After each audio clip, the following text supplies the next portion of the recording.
part two of this extravaganza of incredible post-election madness. So let's jump right back into the rotation.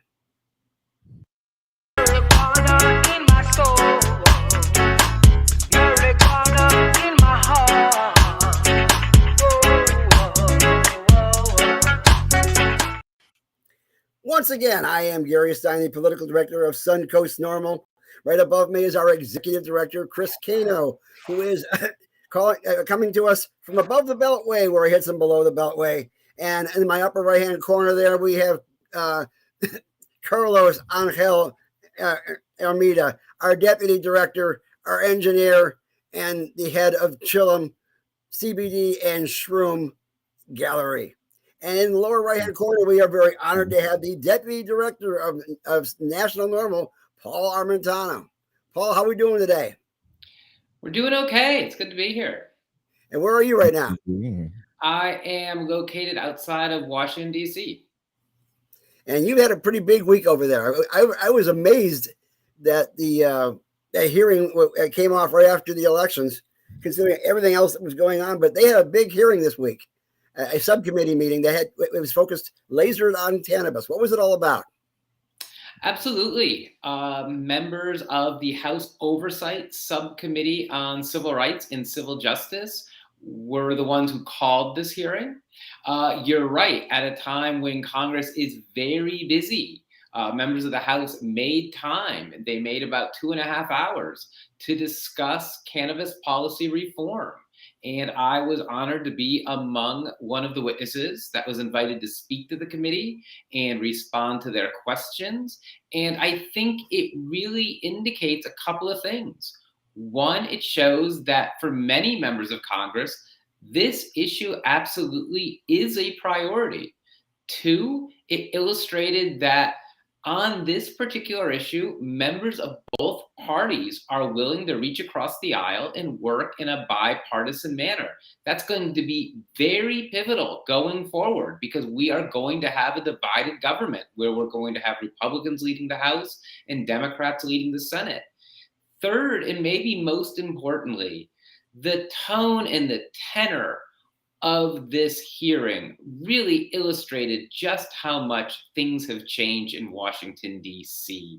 when it comes to talking about and moving ahead with cannabis policy reform. I've been doing this 30 years. I referenced this in my remarks to the committee. Look, if we go back to 1996, not all that long ago, the leader of the House at that time, Newt Gingrich, he sponsored a bill to impose the death penalty for those who import more than 4 ounces of cannabis into the country. Congress was actually discussing executing people for possessing small amounts of marijuana. That's where we were then. Today, we're where we are now, where we have members of Congress, members of the House, not only talking about, but advancing legislation to repeal the federal prohibition of cannabis and largely echoing NORML's messaging when advocating for that change in policy. Oh, so that's where Duterte got it from. Absolutely. I was wondering where the heck he came up with it. Isn't it interesting that Newt Gingrich, who's rarely goes above the top, made such a statement? But we've been dealing with things now since in 1971, and the Schaefer Committee said, let's go ahead and make it legal, but make it still contraband if you carry it in the streets. And Congress hasn't been able to move anything. So after all this time, do you see Congress finally moving forward? Because we've had a couple of false starts, but we've got a heck of a lot of bills that have come through over the last couple of sessions, although most of them never got out of committee except for a few. You know, it's funny because the chairman who was holding the hearing, one of his final questions to me, he said, Paul, do you think we have the ability to get this done? Can we get this over the line? And I'm thinking, you're asking me? I think you're probably in a much better position to know. But at the end of the day, it is hard to get legislation, any legislation, to the president's desk. I think we all know that. I think that is why about a month ago or so now the president took his own executive actions, limited as they were, to try and get the ball rolling. And I think really try to jumpstart Congress to work together to get this done. The House has passed a number of bills, significant changes in marijuana policy. Unfortunately, virtually all of those have gone to the Senate to die. That is really where the gridlock has been in the past. We know we have certain public promises from the Senate leader that he and his colleagues intend to move some language, some legislation in this lame duck session, but they only have a handful of days to do that. I don't like this idea of pushing things off till the very end of the session. Lots of unforeseen things can happen at this point in time, but I do think there is a general good faith effort going on among leadership to at least pass some level of marijuana policy reforms before the end of this year. That likely includes some changing the banking legislation, potentially providing some money to states so they can further facilitate expungement, and perhaps including some additional social and equity language. I know that's certainly leadership's goal. Whether it gets done remains to be seen. Are there any bills that are headed towards the lame duck session that might have a chance of getting some steam? Well, absolutely. Like I said, there is a package that is certainly being discussed that includes banking reform, that includes providing grant money to states involving expungement. There's a bill with regard to loosening some of the very restrictive rules that exist right now that limit the ability to study cannabis for the purpose of drug development. That bill actually was sent to the president's desk today. So there has been some movement, and I foresee that there will be some movement in the coming weeks. I've tasted that stuff from Irv Rosenfeld. I have actually tasted better corporate boof than the stuff they sell at University of Mississippi. And I've heard Sue Sisley complain about it all the time. It says it's freeze-dried crap. And absolutely. But keep in mind, even using that freeze-dried crap, look at the results that we have when scientists have studied that freeze-dried crap and they've actually given it to patients. They see positive results. Just imagine the results they'd be getting if they were using a better quality product. That is true. That's absolutely amazing. Now, the president's announcement was really stunning for all of us. How much of it do you think was a political ploy, and how much of it is it, a thing that you felt would actually be implemented?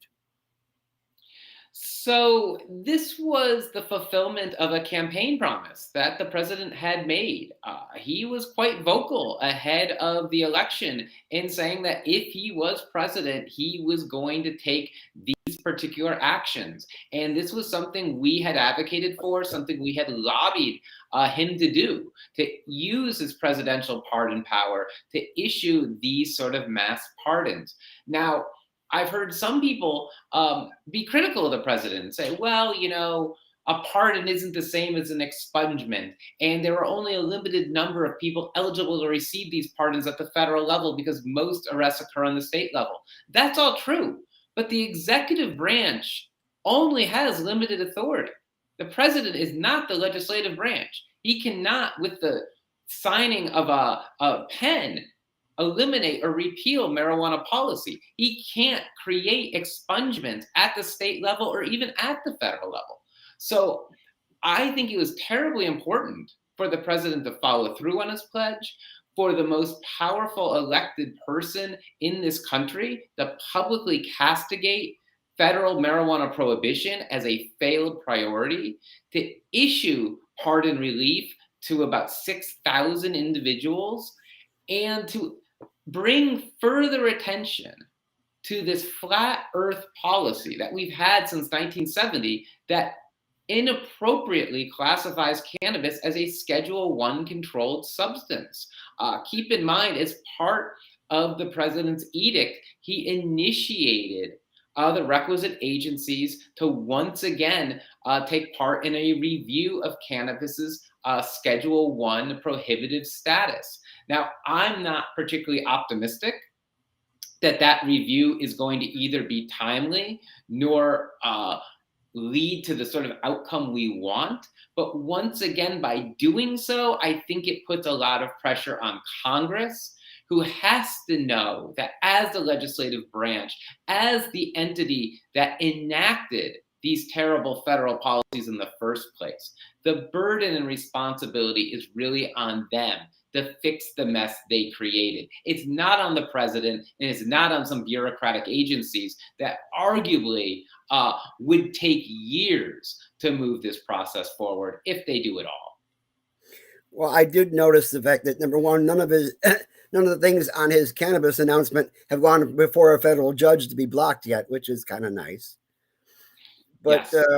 What was accomplished in this meeting? Because I have a feeling we're not going to have a meeting like this after the next session starts and the next Congress starts, because there'll be a whole new leadership team in the House. That's very possible. But, it really does remain to be seen. I think one of the reasons this meeting was held when it was held was the fact that Representative Mace, who is a Republican, is likely her legislation that is going to be the vehicle in the House going forward when Republicans take over. Just as when the Democrats controlled the House, the MORE Act, the Marijuana Opportunity Reinvestment and Expungement Act, which was a Democratic-led bill, was the vehicle. Now we're going to have to pivot. Republicans are going to be in charge. They're going to be in charge of the committees. And clearly, if they wish to move a cannabis reform bill, it is going to be a Republican-backed bill. This was a great opportunity to discuss the merits of that bill and strengthen our relationship with the representatives who are largely going to be the ones who, again, are moving this issue forward in 2023 and beyond. I heard that Pete Sessions once again proved that he's rarely tethered to reality. But I heard that we did get some good comments out of the committee and things that are actually forward thinking. Is that what you saw? Absolutely. And, look, kudos to Pete Sessions for ostracizing himself, for showing the American public what sort of people, what limited minority of the population actually still advocates for prohibition. If Pete Sessions wants to be the poster boy for keeping marijuana illegal, so be it. If his vitriol is to be the justification for keeping marijuana illegal, so be it. He exposed himself to the world, the reality that the perpetuation of stigmatizing and criminalizing responsible adults who use cannabis is based on ignorance, it's based on bigotry, and it's based on hatred. And I'm glad he decided to take 5 minutes and show the world the true face of the prohibitionists. Well, if you guys want to see exactly what Pete Sessions said and what Nancy Mace, who, by the way, was on our show not too long ago, and we had a fantastic conversation, very impressive. If you want to see that whole hearing, Paul gave us a link. And we will be broadcasting it this next Sunday. Is it in Sunday, Chris? That we're going to go ahead and replay it so you guys can hear it for yourself. So kick back, grab yourself a blunt and a cup of coffee, and enjoy the hearing. Well, Paul, I have a question for you. You mentioned, the world's, seeing right now what's going on in the U.S. Congress and everything displayed for everyone to see. What other countries are really leading the way where we've lagged behind, in research and in making sure that patients are getting access to this medicine for affordable prices? So that's a really common question I get, and it raises a lot of issues and a lot of sort of misunderstandings about the state of the science with regard to cannabis. It's going to surprise a lot of your listeners, I'm sure, when I tell them that the United States is the world global leader in cannabis science and cannabis research. There's not even a close second. Now, it may not be reflected in the federal policies and in a lot of the narrative surrounding cannabis and what we know and what we say we don't know. But at the end of the day, the overwhelming majority of science surrounding cannabis and what we know about cannabis and its safety and efficacy comes from research done right here in the United States. That even includes FDA-approved clinical trial research using whole plant cannabis. Now, there are other countries that certainly have more well-established, evolved, and developed medical cannabis systems. Israel certainly comes to mind. There are tens of thousands of Israeli patients that use cannabis under the authorization of their physician, and there's a number of different cannabis products, whole plant cannabis products that are available for use in that country. This is a very mainstream issue in Israel. There's no particular stigma or fringe element associated with the use of medical cannabis there. Canada obviously has had a medical cannabis program regulated through Health Canada for about 20 plus years. They've had adult use access for about the last 4 or 5 years.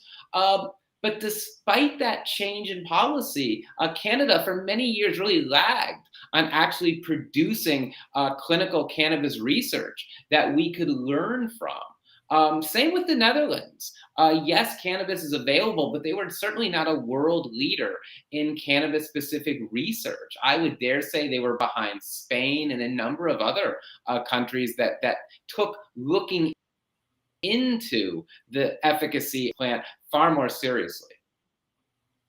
Well, Paul, following up on that, is this research coming from the private sector or is it coming out of American universities?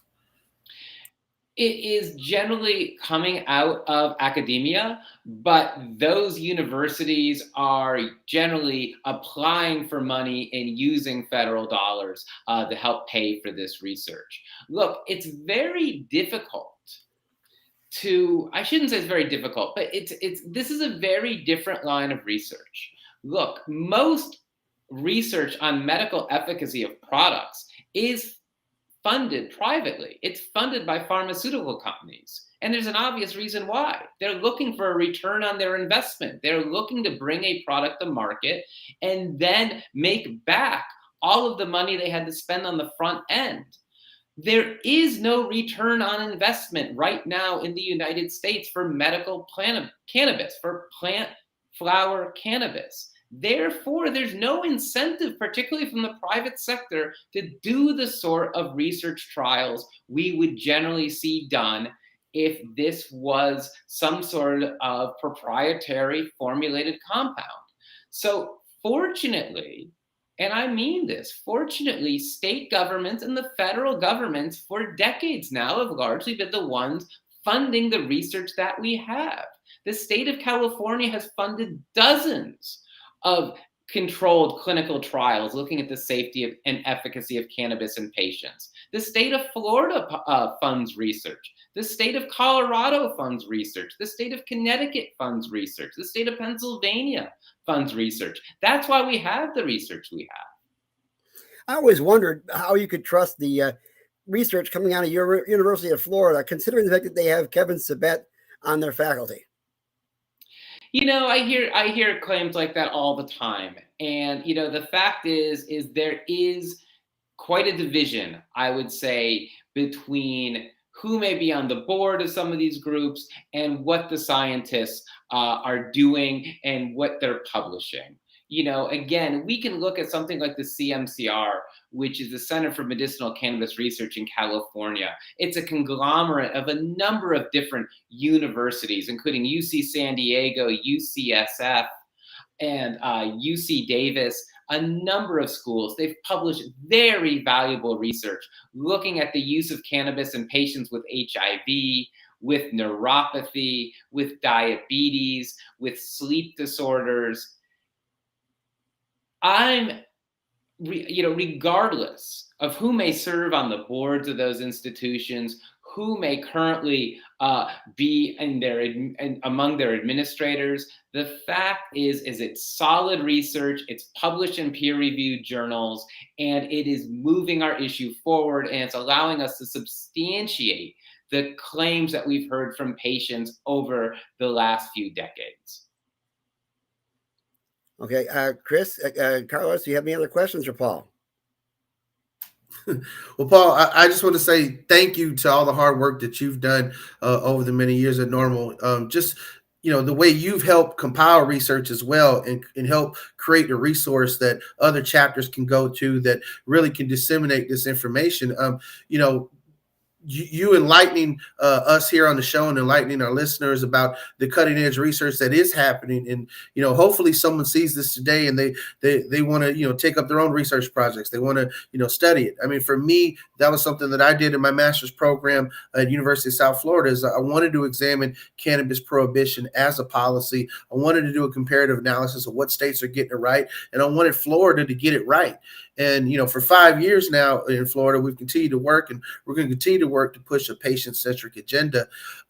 As we see reform happening throughout the country, what do you see as how we maintain a patient-centric medical system while there's also a multi-billion-dollar adult use market that is now really starting to take hold? How do we as advocates recenter the focus? Because a lot of times there's a lot of talk about revenues and taxes and people get excited in the public sector around that, but all in all, I mean, this became something because it needed to be a legitimate medicine for people, and to this day it still has a stigma even being a legitimate medicine in our state.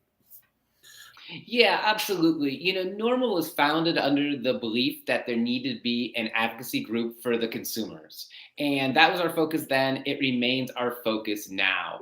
And I think that focus now is more important than ever, because while there may be additional advocacy organizations playing in this space or operating in this space, they're not operating this space to represent the consumer. They represent other interests, whether they're commercial interests or the interests of a niche group.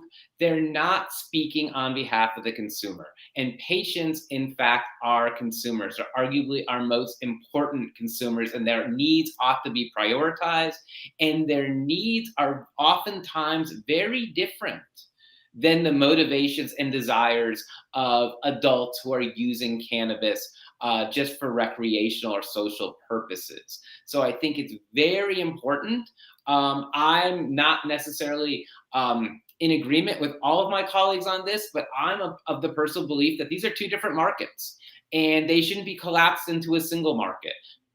Because again, we're talking about different products for different needs and different motivations for use. And I think that those markets ought to be treated and regulated separately because of those reasons. And obviously, we should not be looking at patients as even a potential source of new tax revenue.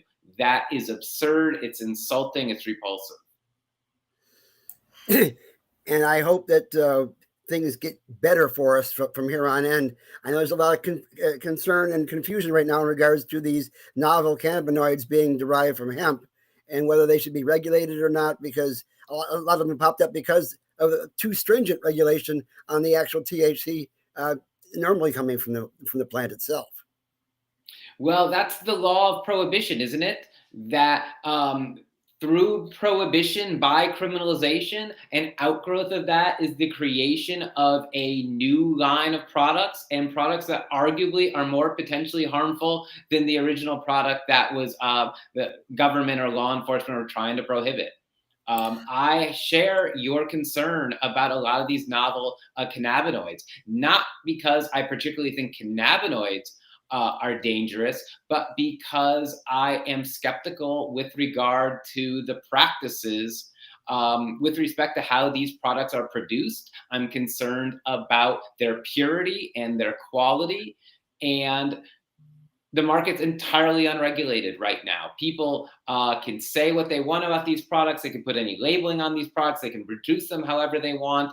And that is simply not good policy. It's not good at the end of the day for the consumer, who deserves to know exactly and precisely what they're getting and has assurances that they're getting a safe, pure quality product. Right now, that's not the case. Well, I'm glad you mentioned that because it reminds me of parallels of alcohol prohibition, how soft drinks became so popular during that prohibition era, and then think about where we were 100 years ago and where we are now with obesity rates, diabetes. That the mainstream sodas are killing people. That was the alternative that they created to alcohol, and so the point is that I think to be made is, just legalize cannabis, re-legalize it, let people get safe and affordable access to it, and we don't have to worry about novel cannabinoids markets and such. Yeah, this is an artificial market. Yeah. It only exists because the public actually wants cannabis, and in some parts of this country, they still can't access it. Yeah. One more quick question. I know you got to go. What year are we going to have federal legalization? Well, as I told Congress on Tuesday, my business card says deputy director. It doesn't say prognosticator. Basically, everyone who's ever tried to make this prediction has been wrong. I don't wish to follow suit. I will just give you a cop-out answer. We are going to have the repeal of prohibition when a majority of the House and the majority of the Senate send a bill to the president's desk and it's signed into law. I don't know when that's going to be, but I know we're a lot closer to that date today than we were even a few years ago. Well, I guess we have to ask Nostradamus to go back and take a look at his pan of water and figure out what he can figure out for us then. Paul, thanks for coming by. We greatly appreciate it. Thank you for having me. Thank you so much, Paul. You're welcome back anytime. Anytime. Thank you. Yeah. So, as we move forward, I feel optimistic. Paul really did give us some real insights there as to where things are headed. But he also laid out the fact is what it's actually going to take to get us over the finish line. And so it harps back to the things that we talk about every single Sunday. And it seems like this is a soapbox in many ways for us. But the truth is that without you, our listeners and people who follow us, getting involved, being active members, and engaging your legislators, things aren't going to change. It's not enough just to vote. It's not enough just to sign a petition. You actually have to get your hands dirty and make things happen. Carlos and I were just talking about this during the break. We've been at this since 2014, and things have changed tremendously, but they've not changed to the point to where the mission is done, the mission is not accomplished. And what's missing right now is each and every one of you. We need you to get motivated. We need you to get involved. We need you to join us. Gary is one person, and Gary can corner people in Tallahassee with the best of them.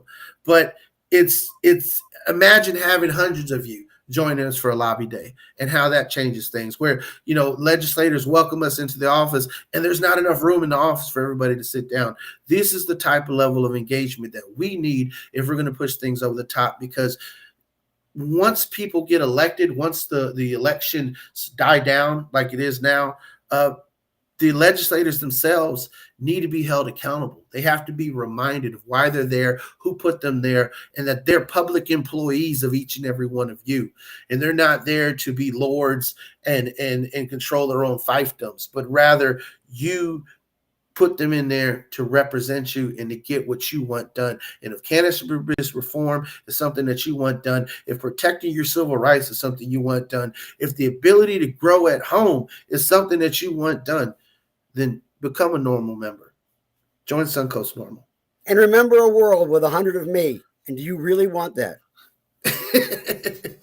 Of all shapes, sizes, races, persuasions. One size fits all, believe me. Yes. We want as many people as possible to join us in Tallahassee for lobby days. I want as many Garys as possible. Absolutely. Yeah. I'm not in favor of cloning Garys, Carlos. I'm anti-clone. All right, peace out, guys. Have a great Thanksgiving. I don't see you before then. And make sure before you go that you sign up and get your tickets for the Best Blunt in the Bay competition. We have a limited amount of judge tickets still available. Also, if you want to enter in a team of 4, you and your compatriots can go ahead and see who's going to be able to have the best blunt rolling competitors as a team. And, of course, you'll be taking on the defending champion, the Weed Whisperer. So I'm pretty excited for this. It's Thanksgiving weekend at Chillum. I bought my referee jersey today. Yeah, I'm excited. I'm gonna be the referee. I'm gonna got my whistle, and I got a yellow flag. Yes, yes, yes. I love it. I love it. I love it. I think it's going to be an amazing time. I know the last one was awesome. It was good for folks to be able to be back, especially with all the lockdowns and everything. And, Thanksgiving weekend, folks will be in town. So if you just want to come on by, we have general admission available. General admission is free for all of our Suncoast NORML members. So if you haven't renewed your membership, by all means, come on down.